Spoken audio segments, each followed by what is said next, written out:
Now, taking a look at some court news from Southside Virginia, the Martinsville Bulletin is reporting that a former Magna Vista High School student pleaded guilty on Friday, April the 21st, to involuntary manslaughter in the death of his best friend.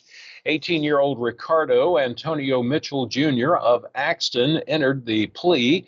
That was in Henry County Circuit Court. Mitchell's attorney, Ward Armstrong, told Judge James McGarry that his client would enter a guilty plea, but he believed there would be reason for consideration for deferred disposition. Now, Armstrong was granted his request for a pre-sentence report to be ordered. Deferred disposition permits a court to withhold imposing a sentence and to place conditions on the defendant that, when met, allows for the charges to be dismissed.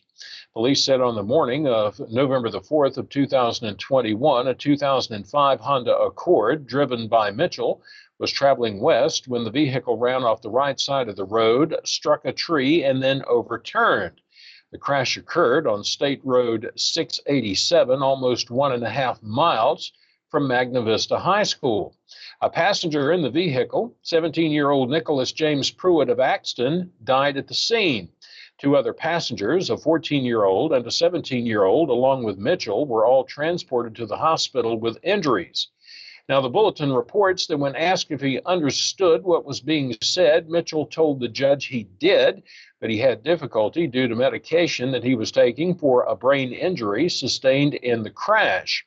One of his legs was also amputated after that crash. Now, when the judge asked if he understood that involuntary manslaughter carries a maximum sentence of up to 10 years in prison, Mitchell replied, "Yes, sir." Armstrong noted that the brain injuries suffered by his client left him with no memory of the crash at all, and all the passengers in the vehicle had been on their cell phones at the time of the crash, and they were unable to say what side of the road that Mitchell's vehicle was on.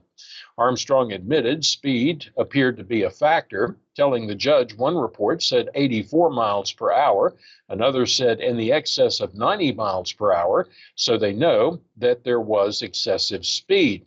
The prosecution and defense juggled multiple dates before they finally settled on August the 1st, when a summary of evidence will be presented, and the judge will review the pre-sentence report and impose sentence against Mitchell. Now, there's more to this story, and if you'd like to read it, you can do so by going to the Martinsville Bulletin's website. It's martinsvillebulletin.com.